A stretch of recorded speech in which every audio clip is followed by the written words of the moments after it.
Dervişe biri sormuştu. Neden hayat bu kadar zorlaştı? Derviş dedi ki, güne besmele ile başlayanlar azaldı. Tercümaş, şahse az derviş pursid. Çaro hayat این قدر مشکل‌تر شد. درویش در جواب گفت که روز را با بسم الله آغاز می‌کردگی ها خیلی کم شدن. بسم الله الرحمن الرحیم. سلام علیکم دوستان عزیز. دوستان عزیز، من میخوام پیش از آن که ویدیو را آغاز کنم درباره کامنتاری هایی که با من بیشتر از همه اومدن، یعنی کامنتاری هایی که نسبت من اومدن.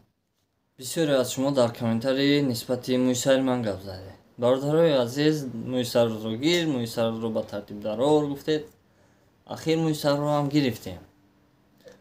ولی با شما چنین گفتن، یعنی با اون نفرانی که درباره خطاگی دیگر کس، درباره عیب دیگر کس، از پس جستجوی عیب دیگر کس می شود. ننگرید که کی میگوید، یعنی با افت و اندام اون ننگرید که چه خیلی باز دارد، چه خیلی مویسر دارد.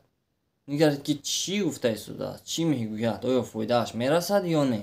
اگر فایده هم نرسد لطفاً تماشا نکنید.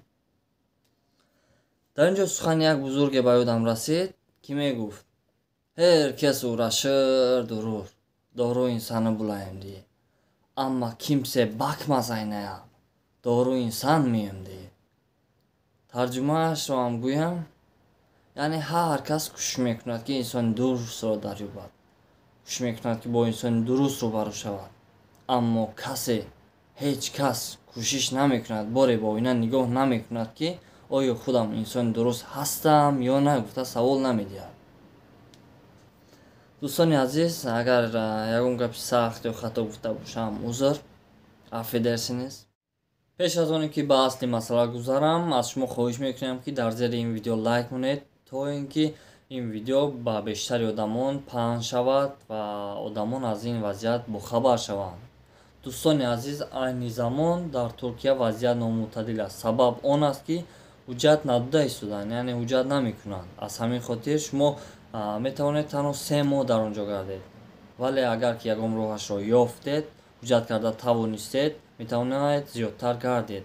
اما این زمان حجت نداده ایستادند. دوستان عزیز، وضعیت خیلی بد است، چون که ریت‌های خیلی سخت و بسیار رفته ایستادند و بسیاری از مهاجران را بازداشت میکنند و دیپورت میکنند.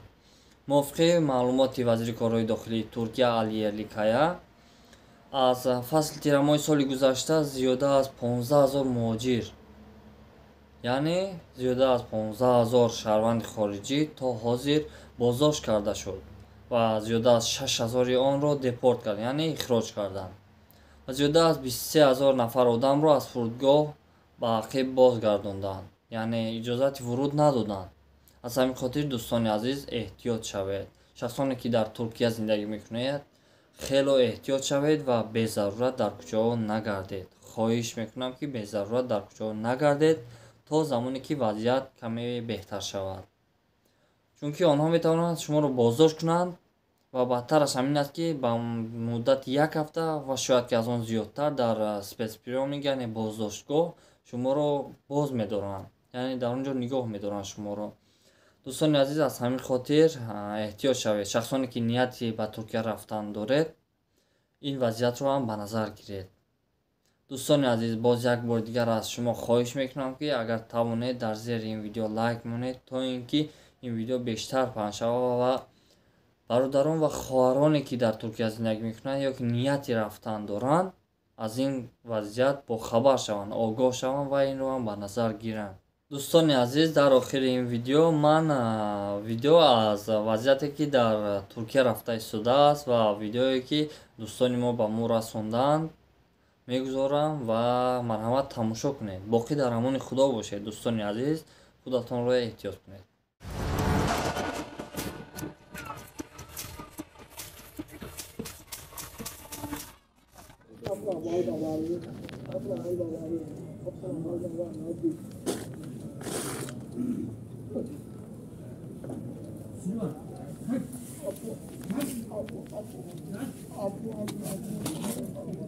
نه والله دیدی نه احتیاط کن به دکمنتو Ehtiyot kine kiret garin sakht aftesar.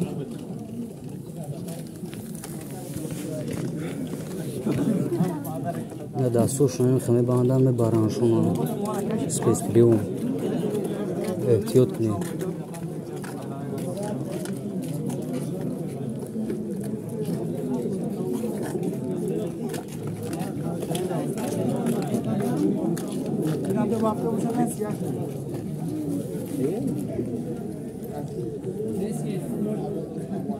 Bachu ehtiyot kine kiret garin sakht aftesar. Ninja tuzla. Bechora.